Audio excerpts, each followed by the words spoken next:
The 417Gamers is a group of board, tabletop, and card gamers in the 417 area code. This is the podcast.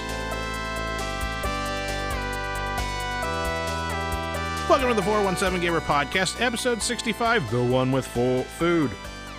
In this episode, we are rejoined by a friend, Phil Wamser of WamWam Games comes on. We discuss, in the four, we talk about 4 games. I talk about Pinched. Andrea talks about Diatoms. Phil talks about Size-Wise. And we talk about Turn for the Worst. In the one topic of the show, we talk about food-themed games, what we like, what we don't. And in the 7, we talk about 7 of our favorite food-themed games. Without further ado, the 417 Gamer Podcast. Welcome to the 417 Gamer Podcast. My name's Rick. And I'm Andrea. And joining us from 2 years ago, he is the Wizard of Whimsy. He is one half of WamWam Games, Phil Wimser. Say hi. That's me. It's Phil Wamser, but that's okay. Yeah. You want to take that? No. Wamser. Just leave It's it in. Wamser now. It's Wamser now. It is WamWam Games. Right. But Wamser, so it is really confusing for a lot of people. Right. So if WamWam is a horse, are you the front half of WamWam or the back half of WamWam? To keep it PG, we'll just say the back half. That's fair. My brother would definitely say that's the end I am of it. So we'll go with that. In the 4, we like to talk about 4 games that we've been playing recently. Andrea, you played a game at Geekway that you fell in love with. I did, but I was not expecting to. It was called Diatoms, where it is a little game where you're making... It's almost like Azul in that you've got little pieces where you're making a pattern on your own board. Apparently, and I didn't know this, back in like the 1920s, it was all the rage to get water samples that had little microorganisms in them, which are apparently called diatoms, and that they would look under the microscope and they make these really cool patterns. And so you're trying to recreate that experiment. So all of the little pieces in the game box come in petri dishes, and you are flipping tiles over, and depending on what the tile you get, you'll place it in the center of the table where you're connecting onto other people's tiles, and that will determine what pieces, which diatoms you get to place on your board. And end of game scoring is how many in your pattern, if you have matching either tile size or colors and shapes, the way they, or both, if they both match, you get extra points. Yeah, it's a pretty game. It was beautiful. I love the feel of the little pieces as you put them in the board. I was just... I like Azul, but after you played it a couple times, you're like, ready for a little something different. And this was a little something different. I really like it. Scratch that itch for you. But yeah. And the scoring in there, it not only does... It scores in multiple different ways. One is patterns based on similar colors and shapes. Then you have another one where you have 3 rings where you can place these shapes and colors. And each spot can hold 2 different shapes. You have circles, you have ovals, you have triangles, squares, and star pieces. Each spot on the board can hold 1 of 2 of those shapes. So you're kind of limited where you can put them. At the end of the game, each ring... For every color you are able to put in that ring, you get points. Every shape you were able to get put in there. So if you can get all 5 shapes, it's like 40 points. But if you're not planning for that, or maybe you plan solely for that, so you dumped all your points in this scoring, but then that where you're trying to match patterns of colors, you might not have gone so hard on that. I think it's actually harder than Azul because at least you can see what tiles you're going to have to choose from for future rounds, depending on what other people choose, of course. On this one, you have no idea because all the tiles are face down or in a draw bag, so you have no way to plan at all pre your turn of how you're going to be able to get new pieces. Diatoms came out in 2025. It is designed by Sabrina Kolya. I probably butchered that. I apologize. And it's published by Ludo Liminal. Phil, what have you been playing recently? Yeah. also at Geekway. I was really excited. I had an evening where I got to hang out with my friend Paul Solomon from Gamehead Games. Nice. And he was showing off a game that they're actually going to be launching probably about the same time this episode airs, I think. So it's coming out at Origins, coming up here in June. It's called Sizewise. Okay. Sizewise is a real lightweight party game where everyone has like a shoestring and a little clamp that moves along it. And you'll flip over cards, and there will be an item on it like a drumstick or my shoe, you know, things like that. And you're trying to guess about how long it is, and then you put them all together and you hold up the strings. And if you're the shortest or the longest on the guess, you lose one of your wisdom. You lose your owls. You throw them into the middle. And once one person runs out, whoever has the most left over is the winner.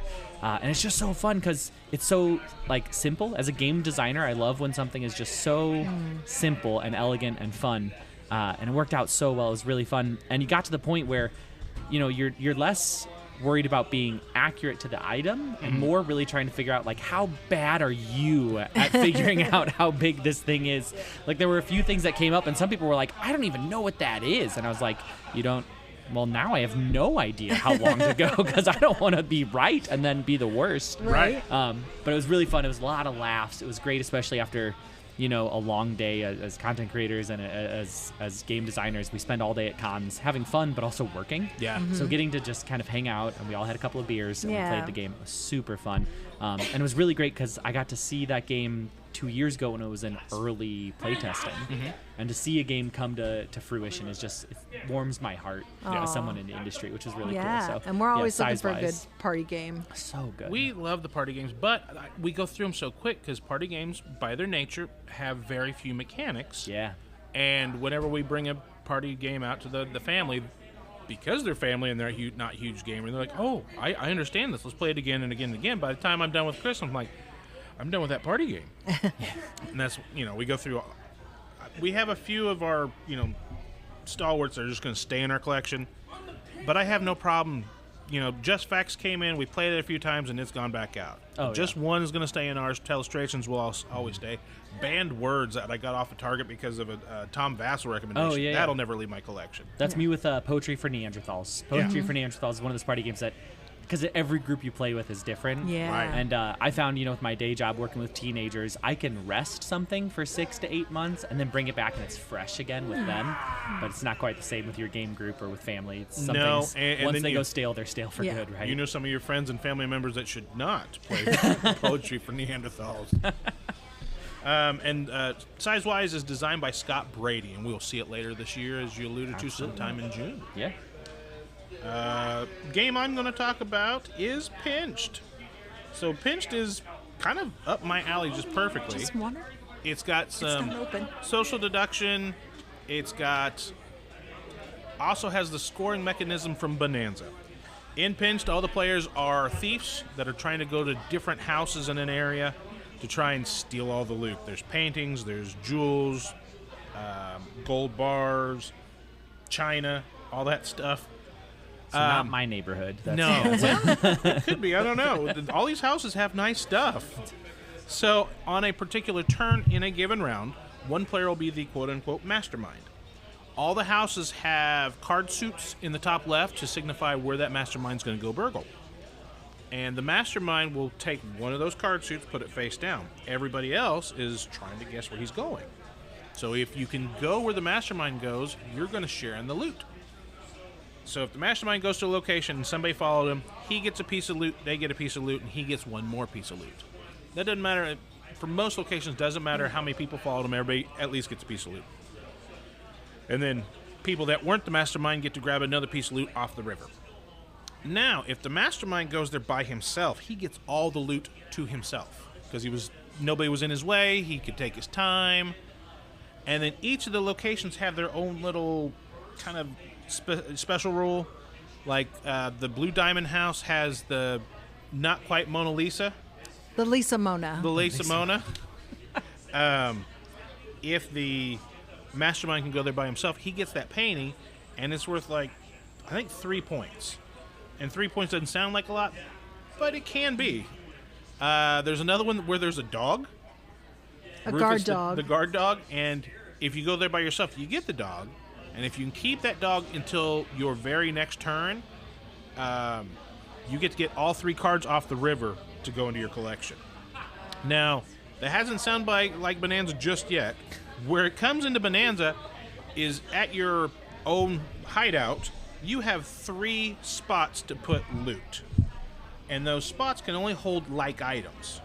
So if I've got a painting, I've got furniture, and I've got the china in those 3 spaces, and I pick up a gold bar and an emerald, by the end of a mastermind's turn, they must play all of their loot cards. So if you have to play out a card and all the spaces are clogged up, you need to cash out as much as you can from one of the spots to play the new card. So that's the Bonanza aspect of being able to change stuff around that I like. I also like the social deduction game. There's one location that I haven't discussed is the bank.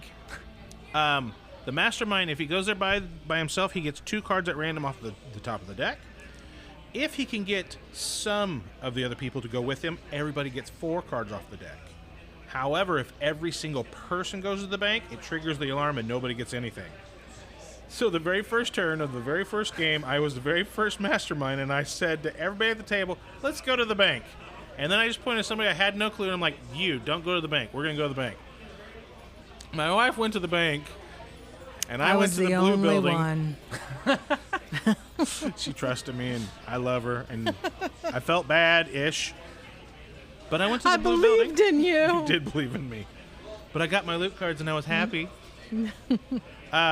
So Pinch is a 2025 release. A couple of different designers. We've got Jonathan Gilmore Long and David Gordon. This is published by Mighty Boards. The 4th and final game we're going to talk about is Turn for the Wurst. We bought this from you guys 2 years ago here. Yeah. You demoed it for me. And when we were talking about food games, I looked on our shelf and I said, we stopped Turn for the Wurst and we haven't opened our copy. Oh my gosh, after 2 years? Yeah, well, our shelf of shame is quite big. It is. At one point, 2 Shameful. years ago, we had 55 unplayed games. Still sealed. So I will say a good friend of mine told me the rule he follows is if his shelf of shame isn't taller than him, he's okay. Now, he's 6'7". Oh, okay. So I feel like that's cheating a little bit, but that's his justification for when he can buy more games. So Turn for the Wurst was designed by Phil Wamser. That's me. It came out in 22. Wamser. It is Wamser, but I'm not going to correct him anymore for it. That's... Yeah. Okay, Wamser. I apologize. It's all good, yeah. All right, so Turn for the Wurst is a Rummy-style card game. It is, yeah. Very much a lot of the rules of Rummy where you can draw the cards, but whenever you discard the cards, it's in a display. And if you want to draw something from the display, whatever card you pick up, you have to take every card that's on top of that with it. And in the game, you're trying to create hot dog recipes. So you have like a Chicago dog, a nasty dog, the heart attack dog.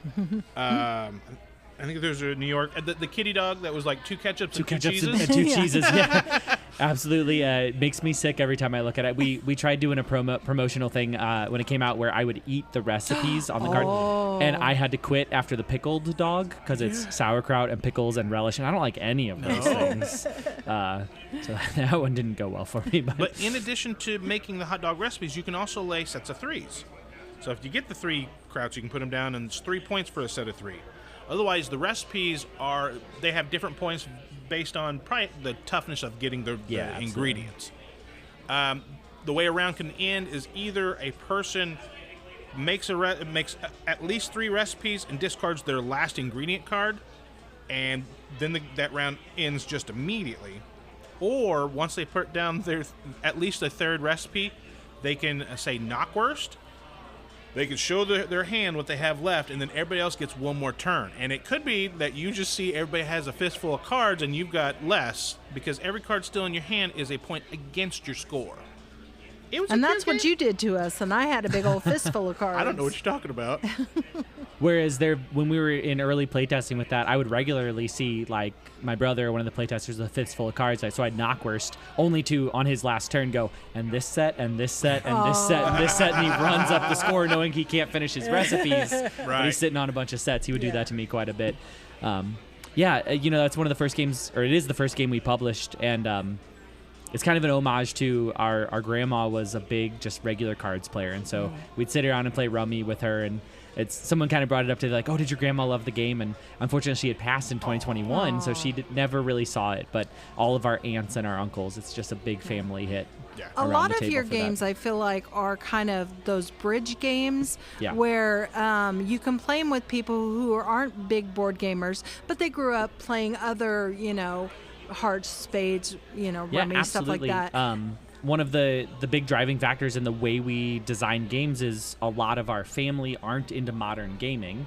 And Jake and I, my brother and business partner, it's so funny. We both started getting really into the hobby separately, having no idea that the other one was into like Dungeons and Dragons and hobby gaming. It wasn't until I had graduated college and I'm 8 years younger than him that we like discovered like, oh, we could do this. Like we played games together as kids, but not to the extent that we do now. Right. And so being able to bring other people into the hobby is kind of a passion for us. And so building those bridge games, especially things like, it's a rummy style game. I tell people if you know how to play rummy, it only takes 1 minute to learn how to play turn for the worst. Yeah. And if you don't, it only takes 5 because rummy's not hard. Right. Well, for me, rummy, incoming drink. Rummy was kind of a love-hate game because I had a grandma was stickler on her rules. You got to do it this way, you got to do it that way. And I was like, and grandma would kick my butt. Yeah. It's like a grandfather that you had to take your jumps in checkers, and I never wanted to play him in checkers ever again. And we also really like the artwork on the cards because they're all hilarious little snippets of vegetable life, or like rough vegetable life. Yeah, like a Wurst, like the Wurst.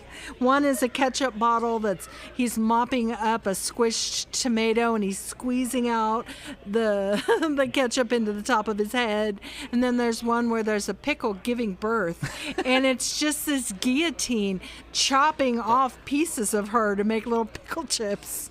That one especially was really fun. The artist that we worked with is also a St. Louis artist, a friend of ours from high school. And we would just have these sessions where we'd sit around and we'd joke, like, wouldn't it be funny if, and when we got, especially that pickle, like the original one it was a guillotine. We're like, what if it was a crinkle cut guillotine? And just the whole table dies laughing. And he's sitting over here like, it was so good. That one was a lot of fun. Yeah. My favorite is the onion card, because it's an onion chopping up an onion and they're both crying because they're cutting onions. Yes.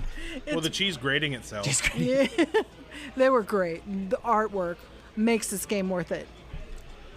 Well, that's an interesting segue to our one topic of the show. So why don't we see you on the other side with the one.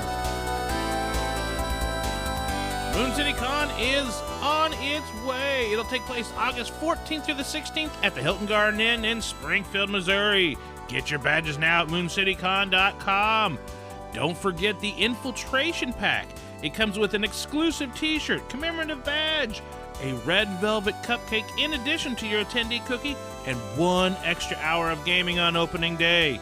That Infiltration Pack is an add-on you can find in the merch store. Come on out for some great games, prizes, good vendors, great times. MoonCityCon 2026, a meeple among us, MoonCityCon.com. Turn down free booze if it just shows up in your lap. The one topic of the show, this show we are talking about food in games, food-themed games.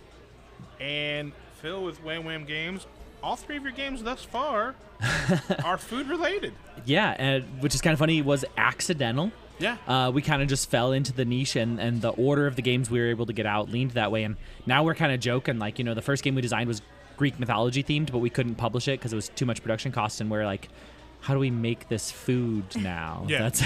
Or we've got a space game that we're retheming to be a big bowl of pasta we're working on instead, kind of thing. So it's just been a lot of fun. Meatball fighter. So, do you enjoy food-themed games? And, what makes them enjoyable for you? Yeah. Before falling into this niche, I wouldn't go out of my way just to play a food-themed game, yet the theme always spoke to me. Yeah. Growing up, where we played was either in the basement or at the kitchen table. Mom was cooking or helping us with homework and stuff. We were always in the kitchen, which is funny because we grew up in a tiny house in St. Louis, like 900 square foot total, 3 boys. But we would always end up in the kitchen. And same thing when I went off to college. Regardless of whose apartment we were playing at or doing stuff, we'd end up in the kitchen. It just seems like Midwesterners, right? We tend to end up in the kitchen. And so I wouldn't go out of my way to play food-themed games originally. but they also always just kind of were there.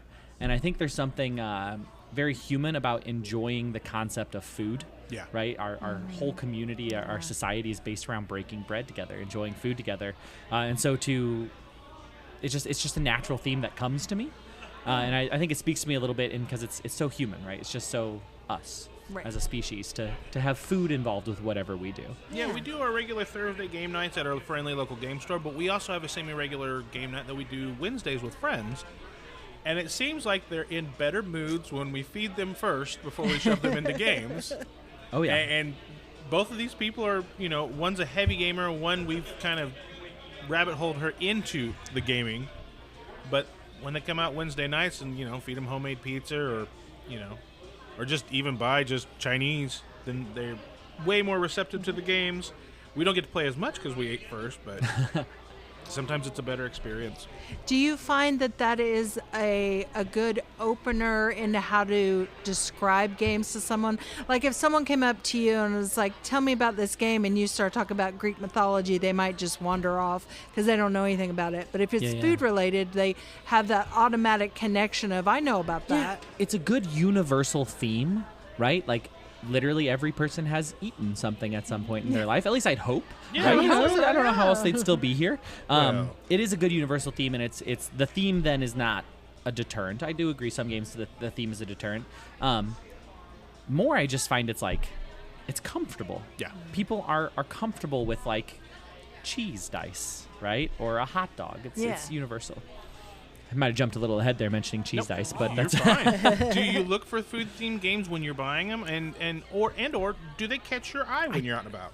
Way more now than they did before I started designing a lot of food-themed games in our niche. But yeah, absolutely. I'll stop. I go to Gen Con every year and I walk the floor, and I'll stop at most games that look interesting. But I walked past a booth that was bao themed, right? The little dumplings, and I just immediately had to stop because I was like, these are my people now.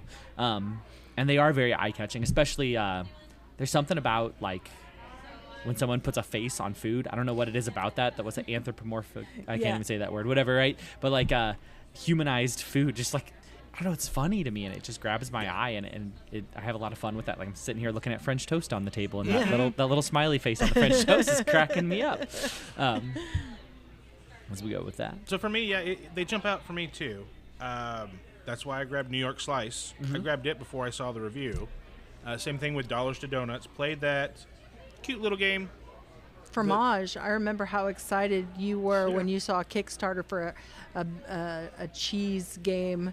You were like, oh, fancy worker placement, cheese and worker simultaneous placement. turns, cheese. Well, and just the word fromage, right? At least from my generation, Dexter's Laboratory, omelette du fromage. Yes. The only French he knew is the only French I know. But honestly, and maybe I'll talk about that next episode, we played Fromagerie, or Fromaggio, and I didn't like it as much, and I don't know why. Anyway. What are some food-themed games that maybe fell flat for you or you couldn't stomach? I'm trying to think on this one if there's anything that really was difficult to me. One of the things I struggle with is when like the vibe of the game doesn't match the mechanics.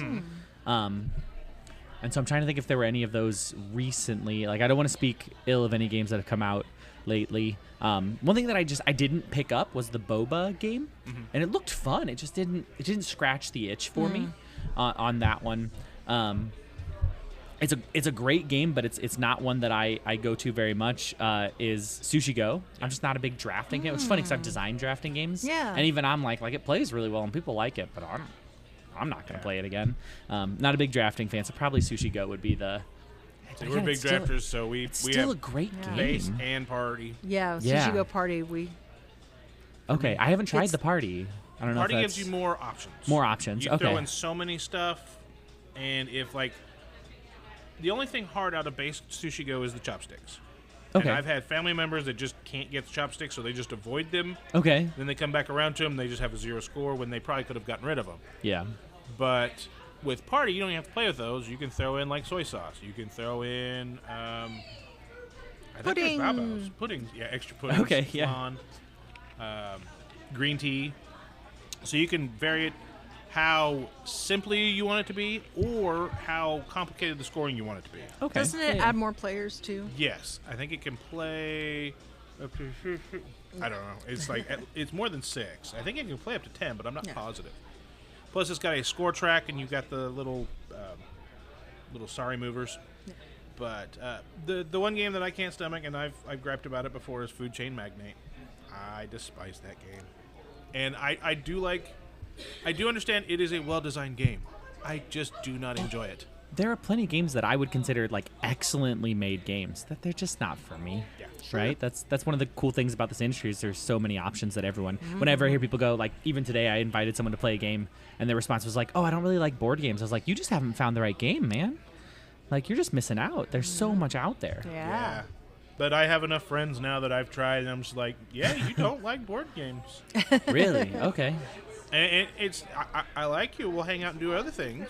I feel like it's a challenge. Like one of my really good friends, growing up in St. Louis, is a big craft beer guy. And whenever when someone's like, "I don't like beer," he's like, "I'm gonna find a beer you like," and he's usually successful. With one of our friends, he's been working on it for about 10 years, but he's still working on it. Yeah. He's trying something. I feel the same way about board games. And someone says, "Oh, I don't really like board games." I'm gonna find one that's to your taste. That's right. See no, their taste. On my immediate friends, if it's somebody coming out to the game night. And they usually play Magic. I'm like, I don't usually like board games. I'm like, you like Magic. You like games. You just haven't found the right board game, which is fine. We can find you one. That way we can get you away from the darkness that is Magic. Find some good deck builders. That's a good bridge for me for Magic, yeah. What was my next one? I just scrolled down to the game I didn't like. 3-course meal. So you think of the 3-course meal, your appetizer, your main course, and then your dessert. Mm-hmm. If you were building a 3-course board game dinner, what would be your 3 games? Are we limiting ourselves to food-themed games or just like a good entry? Games. Ooh, that's a good one. Okay. Because right now for me, I would probably start off with Soda Jerk. And I'm in this table, I'm looking at a 4-player table. Okay. So Soda Jerk is a very quick, fairly easy stock manipulation game. We love that. I love that game. I think Andrea likes it. I might have. I'm hoping I don't play it into the ground. Every once in a while, I'll fall in love with the game, and I'll play it to where she almost hates it. And I apologize. I've put it on the shelf for a while. I did that with Beacon Patrol. Okay, yeah. Cooperative tile flipping and tile placement. Until she's like, "Can we take a break?" I'm like, "Yeah, we can take a break." But so Soda Jerk, really quick stock manipulation game, designed by one of the guys from the Dice Tower, Chris Yee. Okay. It's published by All Play Games. My main course right now would be Oranges and Lemons. That is the game the wife and I are very hot on. It is worker placement. It's timing-based worker placement. So there are 16 spaces on the board to play. And then whenever your place triggers, you go to... That's the turn order for the next round. So if you took a 1, 2, or 3 action, that is your turn order for the next round. It's themed in 1700s England, so one of the actions you're trying to do is you're trying to sponsor the bells that are all on the buildings and churches in the area. And whenever you sponsor one of the bells, you now have a power in the game. Sometimes it's giving income in off rounds, and sometimes it's...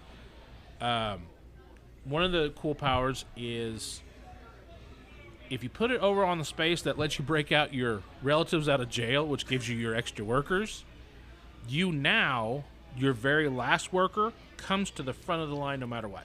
Oh, nice. So there's cool powers. I'm a sucker for good worker placements. I like the multiple paths to victory because some people go really hard on doing the shipping. Some people invest in the East India Trading Company. Some people just go down to the markets and trade out. But then dessert. I think for dessert, I think it's point salad.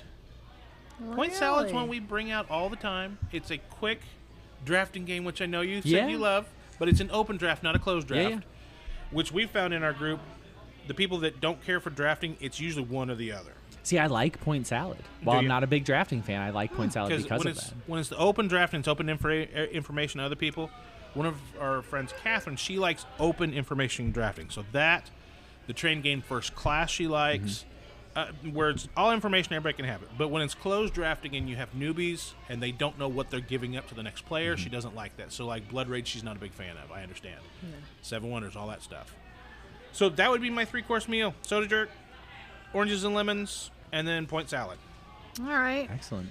I'm gonna go a little different here. Okay. I like diced veggies. Okay. That's your appetizer? I don't know that one. You take a bunch of dice, which the dice are ingredients, like tomatoes, onions, and such, and you roll them out into like a little square grid, like, say, a cookie sheet, and then you have a little cleaver, and then you have to chop off part of the dice square, and it can't be at an angle, and you can't the pips on the dice can't be more than 10.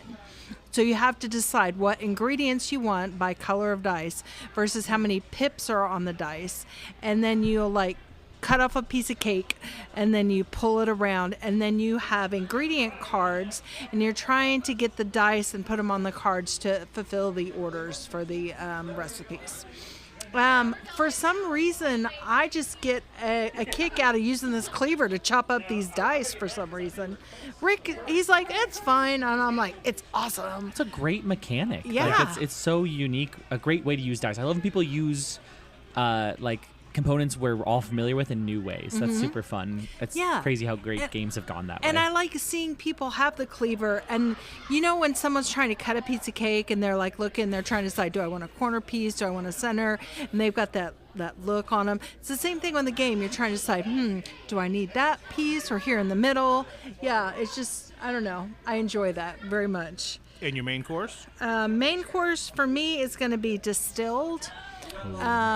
It is more drink than food themed. You are giving a little board that has recipes for alcohol on it, and you have a deck of cards that you are using to fulfill the recipes, and throughout the game you buy from a tableau of different ingredients, whether it's hops or wheat or berries, whatever flavors that you're going to go. Or you can even buy containers to put your whiskey in. You could buy a barrel or a flask, or there's some really cool containers you can put them in.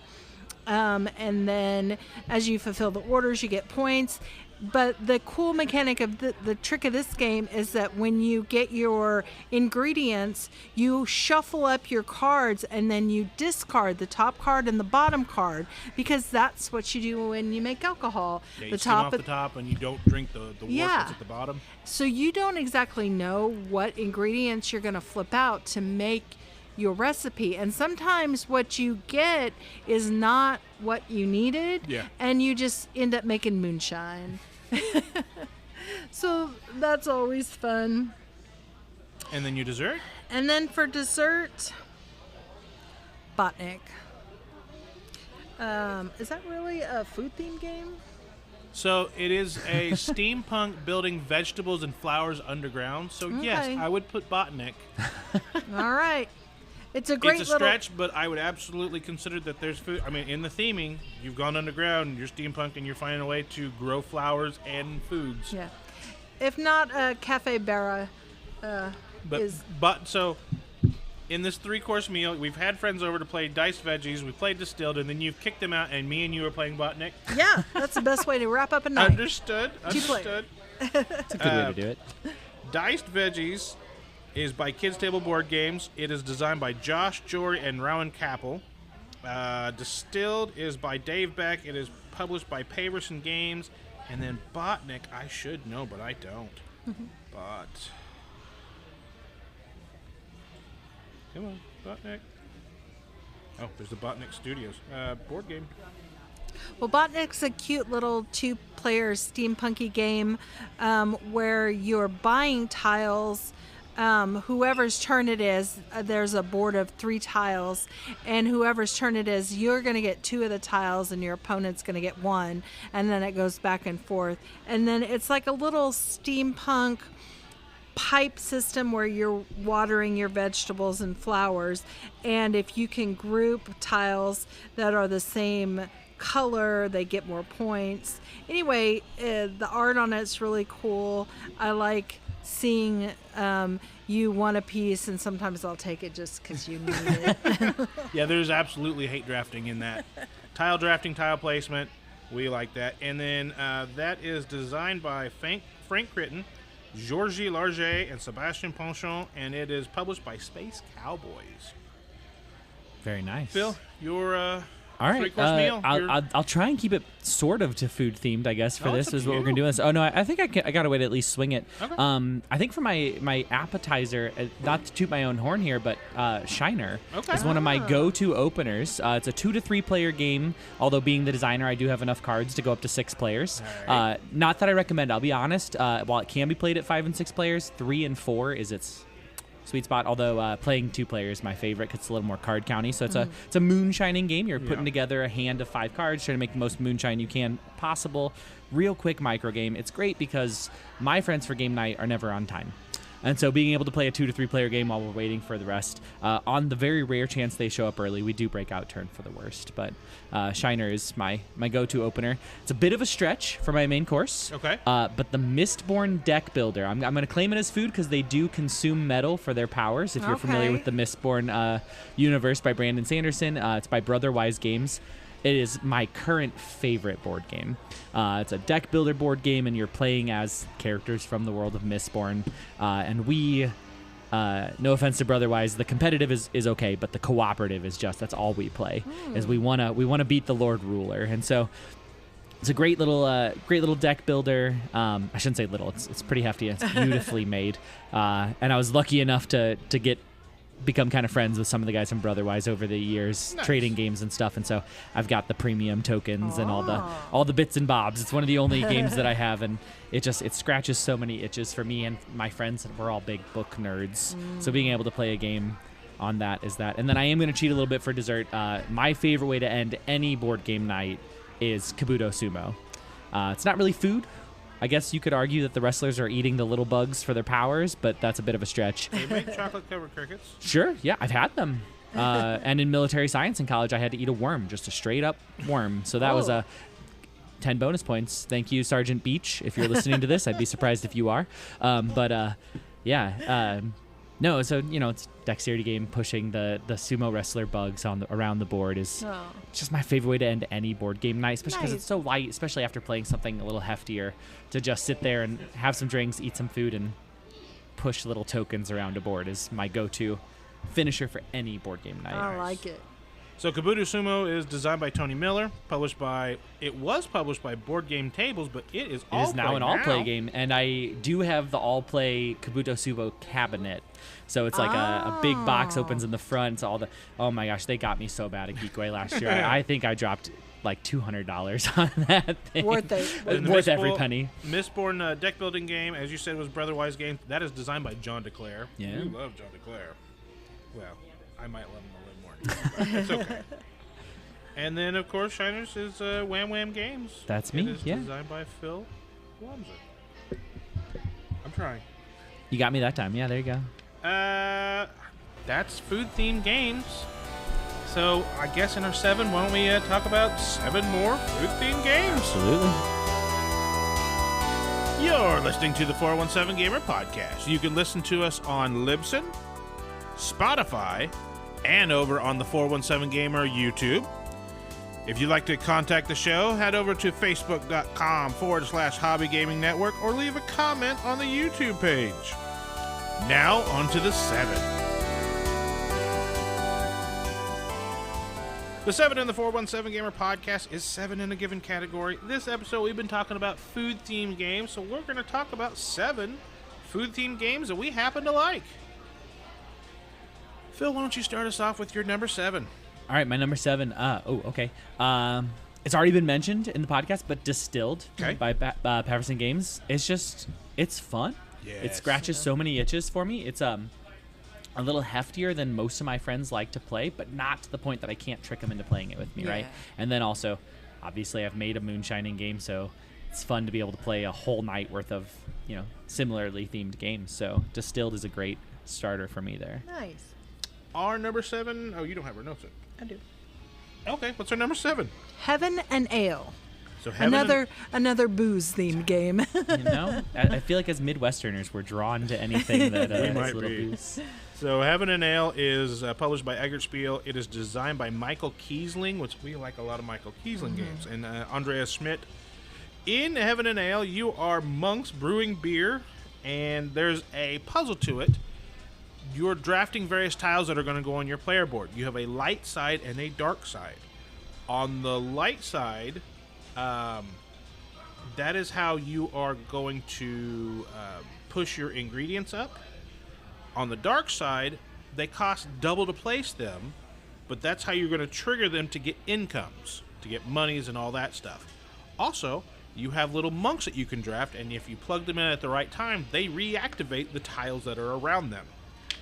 It's got one of those mechanics where you're trying to push all the pieces, all of your different ingredients, because you've got hops, you've got wheat, water, I think wood to fire up the thing.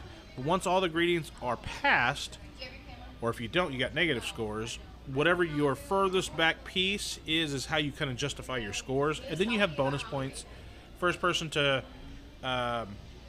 max out one of the tracks gets a bonus point. First one to get all 4 different monks gets a bonus point. And the bonus points are barrels, and they're different sizes. So like the first one gets 5, the second one either gets a 3 or a 2. It's been a few years since we've played this, but I need to get this back out, reread the rules, and play this one, because this is on our list because I love this game, and I still haven't gotten Andrea to play it yet. But we have a shelf of over 350 games, and it's hard to get to all of them. It's true. Andrea, our number 6. Scoville. And this is one I just got you to play too. Scoville is about farming peppers. This was spicy peppers. Yes, this was originally published by Tasty Minstrel Games, designed by Ed Marriott. So Scoville, the game Scoville is set in a fictional town of Scoville, and as you're farming the peppers, the first thing on your turn, in turn order, you will each plant a new pepper on the board. Then from then you have a little farmer, and he gets to make 3 moves, and you move in between the peppers if you can. And each time you move between peppers, you have a chart. And where those peppers converge on your chart is what their product is. And you get that product to go behind your screen. Once everybody's done that, then you go to a fulfillment phase where you're trying to cook chili recipes. And they're already set on the board. You have a market where people are trying to buy peppers, and you get some monies and whatnot. Then you also have... you can sell peppers based on how many peppers are on the board. I like the action of the farmer moving along and you getting peppers. Harvesting your peppers. Harvesting your peppers. I love that mechanic. I like that the tokens, they're little actual little peppers, little tokens, and then they slot into the planting board. So it's not just a flat board where I like it when they slot into things. Yeah. I don't know. Yeah, the board is puzzle pieces, and you had to punch out the sections that put the peppers in, at least for the first edition. Mm-hmm. And do they like stand up, like looking like little plants coming off the ground, or are they? No, they're could you they're imagine like the table they're like presence? a crescent or they're a pepper. Okay. But depending on what level of pepper is how tall it is. Oh, nice. Okay. So like your red, yellow, blue peppers are kind of thin, but then your green, orange, purple are a little bit taller. Your black, white, and brown are even taller, and then the clear, the ghost pepper, the phantom pepper as they call it in there, it's the tallest pepper, so it sits up the highest. Yeah. Okay. It looks really cool when you get the whole That field sounds like planted. a cool table presence kind of set up there too. I'm a big fan of that. Phil, your number 6. My number 6. I feel like I have to put this down at the bottom of the list so I don't toot my own horn, but since I already said distilled, Shiner. Yeah. It's so funny. It's one of those games I built it as a thought exercise. And then it was just so fun. And it was so easy to pick up and run with. And it's one of my go-to games when I've just got a couple of people to play with. Yeah. Because there are lots of 2 to 4 player games where the 3-player variant is okay. This is first and foremost a 3-player game. Yeah. I've got a lot of times when it's just 3 people playing together. And there's always a copy in my backpack. There's one right there, Nice. ready to go with me. So my own game of Shiner, we've already mentioned it. And I love, we talked about my gateway games early on, and the fact that Shiner it's old maid meets poker. Like, people can pick up on the mechanic real fast of stealing and swapping cards and then laying down. So my hate to put my own games on the list, but I'm gonna keep doing it. So get used to it. So 6 is Shiner. Yeah. Nice. You made games because you like that game. I like to play games. Yeah, and I like those games specifically. Phil, your number 5. Number 5. For me, it's a game called Pizza Rolls, and I can't remember Tom's last name. I'm so sorry, Tom. The designer of it. Pizza Rolls is a pretty new game, funded on Kickstarter. Maybe about a year ago now. I'm already interested, but just by the right? name, I well, love pizza rolls. It has nothing to do with pizza rolls. It has to do with it's a social deduction game where you're trying to agree on what goes on the pizza. So everyone has a card of what would make them happy, and we're all trying to order pizza to make ourselves happy, make each other happy as well. And it's really good. And he's a brand new designer. I love when a game that I play test makes it to market. Yeah, that's and so fun. there's that. That's the one right there. Yeah. That is designed by Thomas Matthews, published by Pet Rock Games. Yeah. Which is Thomas Matthews' publication company. And he's a great, I don't want to call him a kid because I don't think he's that much younger than me, but he's a new guy to actually publishing in the industry. And I'm really excited to see what else he comes up with. That's great. For that. Andrea, our number 5. Our number 5 is T-Witches. Yes. This was a game I was very excited to get. You're witches and you're selling potions and you're getting your orders together and you're fulfilling orders. And when I heard the theme of the game, I was already in because I like fantasy and high fantasy and sci-fi themed games.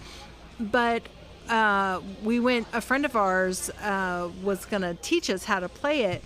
And I thought it'd be a cute little game, witches, tea, This thing is a massive, heavy-duty table hog. Yeah. I mean, we're talking, this is not a lightweight game at all. This is a heavy mama jama. And I sat down and I was like, oh, man. And she just sat and going through the rules. I was like, I am in over my head. Let's just start playing. I'll see if I can catch on. Really great game. Beautiful when you just look at it, when it gets laid out with all the little with all your little ingredients and your recipe cards, and each witch has a coven that you're trying to fulfill potions for your own coven versus someone else's coven. There's just a lot of layers and depth to this game, so I was really impressed. Yeah, it's got tile placement. It's got a little bit of worker placement. It also has a little push your luck mechanic to where you're turning over your potential customers. There's a bust mechanic. You still get to brew tea for a few, but you won't get as... Within those customers, there's also some customers that your regulars that give you boosts and bonuses. But if you keep on trying to get too much, then you'll get somebody that comes in and clears out your whole customers that are wanting your stuff. Yeah. T-Witches is designed by Manny Vega. It is published by the Op, and I'm happy we got it now because if we heard right, the Op is going away from the strategy board games, and they're going to dial back to party style card games, and then their Monopoly variants that they make decent money on. And I get it; it's a money decision, but it's sad because T-Witches is really good, Gnome Hollow is really good. Mm-hmm. Brings us to our number 4, and you alluded that you're not the biggest fan of it, but we like it. It's Sushi Go. This is designed by Phil Walker Harding. It is published by Game Right Games. Sushi Go is just it's a very easy, I would say, family weight drafting game. It's kind of symbolizes the sushi boats you would get at some of the restaurants. You get a hand of cards, you pick one piece of sushi, you put it face down, hand your cards off to the player on your left. Flip it over. And we've talked about those games that people want to play again and again. This is one, first time we played with my sister. Played it again and again. Played it with my aunts and uncles. Played it again. For the ones that got it. The aunt that got the chopsticks that didn't know what to do with, she was done. She was ready to go play hand and foot somewhere else. And I find hand and foot painful. And we oftentimes, because it is a small box game, throw it in the game bag, and at the end of a game night at our locals, friendly local game store, everybody's heading out, and they'll be like, oh, I was going to leave, but are you going to play Sushi Go? I got time for a Sushi Go. That's a dessert game for us, too. Yeah. While it's not like it's not a game I would pick off the shelf. I've also never said no when someone's brought it to the table, right? There are some games that I think we'll talk about this on a different episode, right? Of some games I just can't stomach at all, but I won't say no to it, but I also won't go out of my way, which is heartbreaking because sushi is my favorite food. It's just not my favorite game. Gotcha. Phil, your number 4. My number 4, I'm going to stretch a little bit here and go with Fences by Bearded Board Games, another St. Louis design. The reason why it's a stretch is because it's a game about farm animals, but I'm a homesteader, so that is food. Yeah, that's a lot of how people you just get don't the like to food. think about it. In fact, one of the expansions is about you can make sausage with the pigs. Like, that's one of the things. But it's a tile-laying game, and you're fencing in different farm animals, playing your tiles. You play your chicken coop to claim a field. My thing that I really love about Fences, if you're not playing with any of the expansions, is that each player gets a character card that changes closing rules. So, like, it's not just about what can I put in my field. It's can I mess up your field in a way that also helps me, which is really fun because I think a lot of tile-laying games tends to be people all build off of a center area, but they're just worried about their own little section. And Fences really forces some interaction, which is something I'm always looking for. But it's the expansions that make the game for me. They have this thing called the Ranch, which is 8 mini expansions. And I'll just pick 1 or 2 of them at a time to play with. It just makes it so much fun. And so, bit of a stretch for a food-themed game because it's not yet food, but it will be. Farm animals on that. Your number 3. All right, my number 3 game. I'm trying to make sure I hit all of the ones I wanted to talk about on that. My number 3 has got to be our newest game, Sharp Cheddar. I almost put that as my dessert game instead of Kabuto Sumo because it's a pub style game. You're rolling dice and yelling at your friends. Right. It's real simple. But it's one of my favorite things to break out now. I will say I've had to add rules for myself since it is just a race to count the pips and I am the designer. I have a tendency to I have to spin around in a circle before I can give the answer, depending on who I'm playing with, or do something else to make myself feel a little dizzy, I say, as I toast the drink that was brought to me. Self-handicap a little bit with that game, but it's just so... it takes me back to the games I played as a kid where we were yelling and excited and just going crazy. And one of the first people to get a copy of the 3D printed version came back and found me recently at a con to tell me that they got shushed at their local wine bar because they were getting too rowdy playing Sharp Cheddar, just yelling things at each other. So put my own game back in the list. Sharp Cheddar is my number 3 game for sure. Our number 3 is Soda Jerk. This was my appetizer game. I love this game. Light stock manipulation, designed by Chris Yee, published by All Play Games. Man, as we were leaving Geekway, we tried to find a game from Capstone Games. Up Down is about elevators. We had played it that day for the play and win, for one of the last play and win little plays that we got. Probably talk about that next episode. But try to go to their booth. They didn't have it. I tried to find something else that was quick.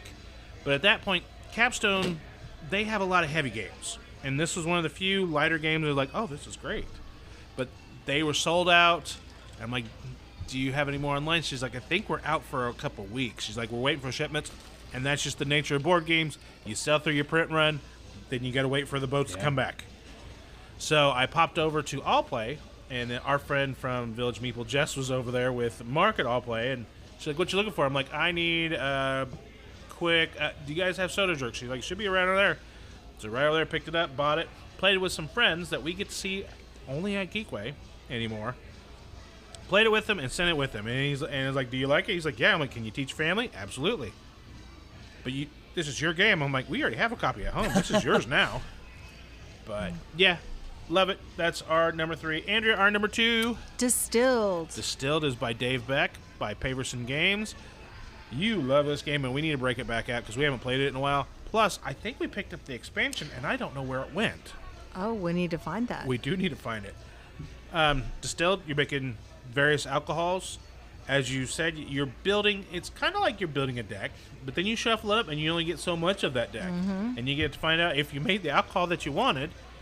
So it's got that little bit of push your luck, because you can buy extra ingredients to throw in there to maybe give you some more alcohol flavor to it and some more points, or just to make it more likely your alcohol is going to get made, because if the ingredients you really needed to make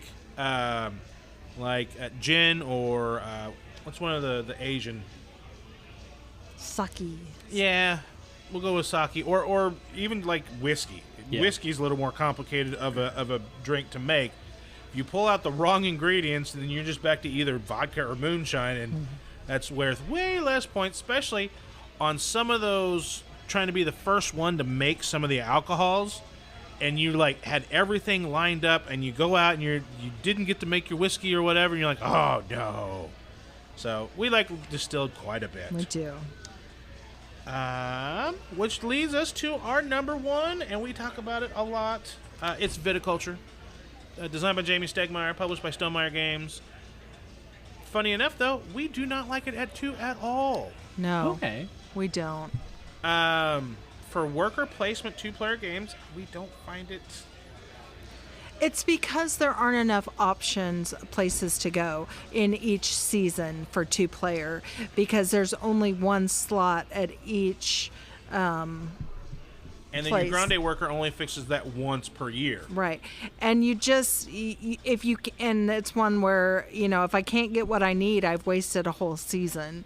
So it just doesn't work for 2-player. We love it at 3 and 4. Yes. But just for 2.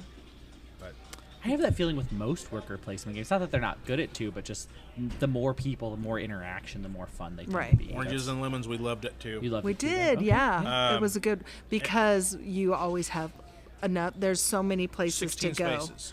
That's a You good don't like choice. somebody took your spot, find something else, and there's multiple paths to victory. Where Viticulture, because thematically you're trying to make wine, if somebody took your harvest spot and or making grape spot and or planting your vine spot, you're kind of hosed on an action. Yep. But nope. Phil, just damn it, you're number 1. Did I do my number 2? I think I've got 2 and 1. No, left I to got hit. Distilled as your number 2. No, Distilled is your number 2. What was That's your number Mars. 2? Yeah. What's your number 2? My number 2 is Red Dragon Inn.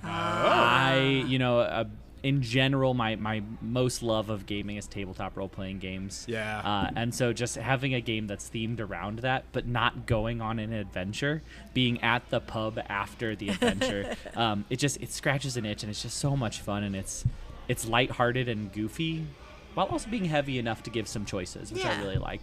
Red Dragon Inn is my number 2. And then now my number 1.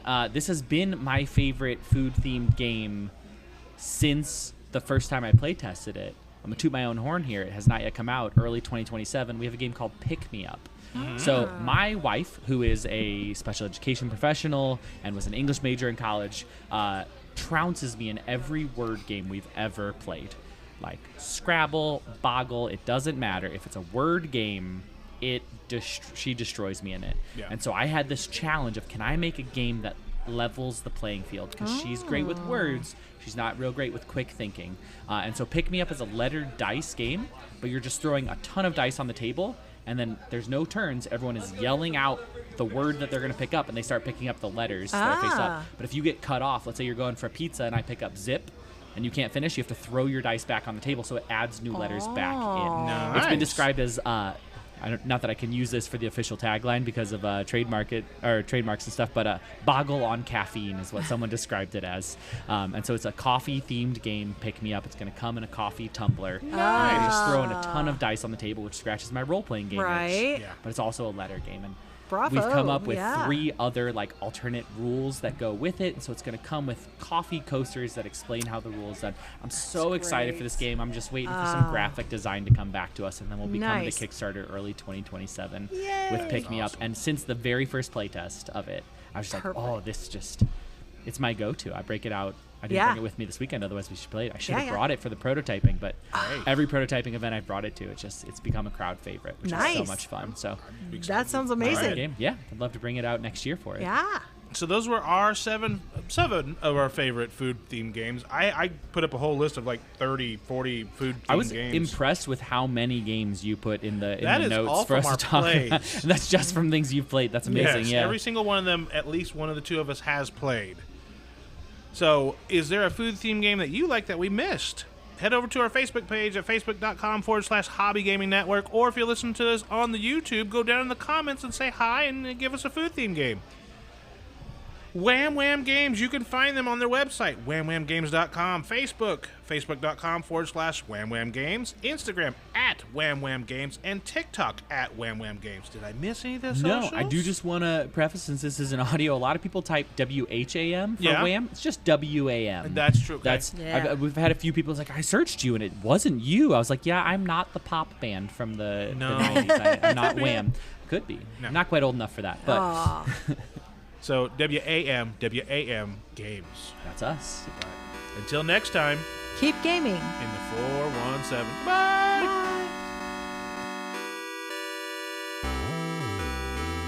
The 417 Gamer podcast is recorded and produced by Andrea and Rick Bagwell. The intro music we use, Kind, Gentle, Beautiful Person, and the outro music, Making Up for Lost Time, was created by Origami Reptica. For links to our show notes, the music, and guest links, head over to our Facebook page at facebook.com/Hobby Gaming Network. Until next time, keep gaming in the 417.